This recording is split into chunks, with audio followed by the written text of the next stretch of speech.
হয়তো তুমি ভুলে গেছো পুরনো সব কথা, অনেক রকম আনন্দ আর ছোটখাটো ব্যথা।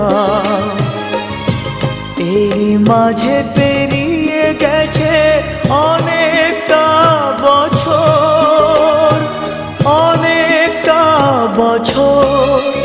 আমি কেমন করে নেব তোমার খবর? তোমার ভালোবাসা তুমি নিজের হাতে দিয়ে গেছো কবর।